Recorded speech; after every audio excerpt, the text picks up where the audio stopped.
Okay, so while I'm restoring this historic house bathroom, we have a situation where we're doing a lot of work over here. Used to be a lot of stuff, but in this case, I wanna touch the subject of the tub refinishing. What you see here is a clawfoot tub, really old clawfoot tub, probably original to the house, and it presents a lot of deterioration in the outside, not so much in the inside. But since we're gonna have it exposed, what we did is that we went ahead and used this grinder with a polishing or cleaning tip that has some sort of like a steel brush, fibers there, so we can clean with them. Now, there are some issues with this situation. We cleaned already the feet, put some nice chrome finish on them so it look good. I'll show you later. But in this case, you want to make sure that you have some gloves, obviously the grinding tool, a mask, and definitely something to protect your eyes with. I'm going to remove that part of the drain. It's kind of rusted, so we're just going to cut it with the grinder, a metal blade on it. And you want to make sure that you cover yourself really well. Now, sometimes when these things are really old, deteriorating, those tips, they start kind of losing all these little, how you call hairs, like steel pieces that can actually get puncture your face or your hands or whatever. So you want to make sure that if you feel that, you either replace that for a new one or just protect yourself. So let's continue with that. We're going to paint it with a nice navy blue on the bottom, inspired in something that I saw on Pinterest. Very cool. So we're going to continue with that.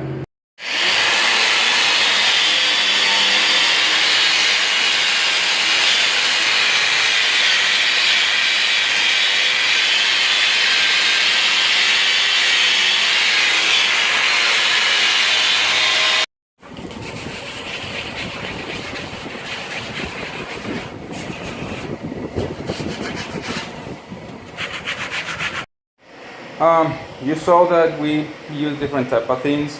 I didn't show, but I actually used the belt sander as well in some areas.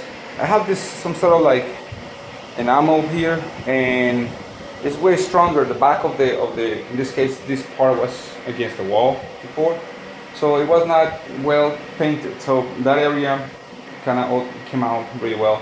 We use the sponges to scrub them and all the stuff. Also clean up the stuff with some little dust brushes. And what else? We're gonna let it dry now, and we're gonna work with a marine gray paint.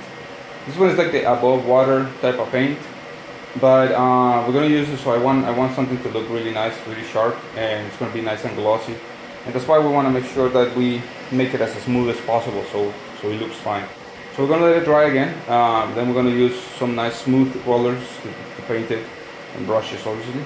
So here's for your reference.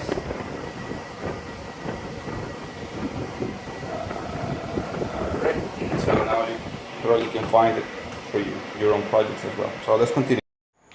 Well, you'll see now that after like 100 coats, no, just kidding, like few coats of the blue, now we have like a nice uniform blue all around the tub.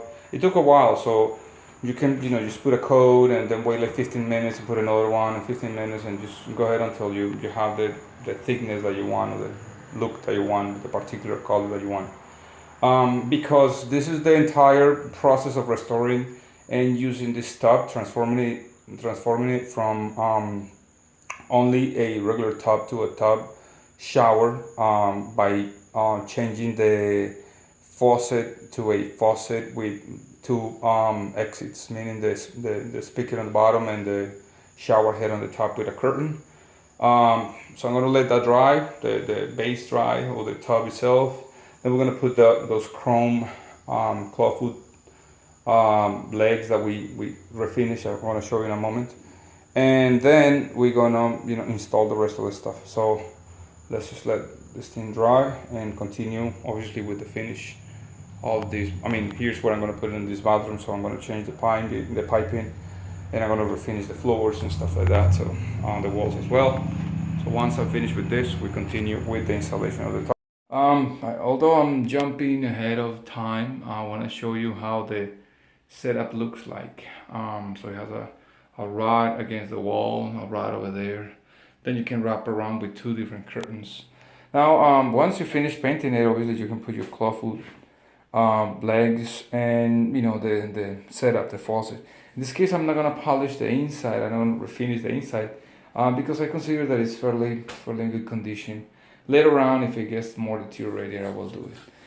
So on the side, you will use the proper type of drainage or draining parts. And I have these two valves. Later on, I'm gonna make like a little table with some storage on the bottom. I'll show you that in another video. But I want to show you this one. You may track on my videos on the channel how to make this one. I made it with what used to be like soft flooring in an old house, and they were about to throw that away. So I decided to take it and give it a little better life. So it turned out to be good, especially for a classic house. So it looks like it was part of back in the days. Let me get it closer so you can see. It's really cool. Anyway, thank you so much for watching. I hope this video will help you to understand how to make your own restorations. So if you're not a subscriber, please subscribe if you are. Thank you as always. I'll see you in the next one. Bye-bye.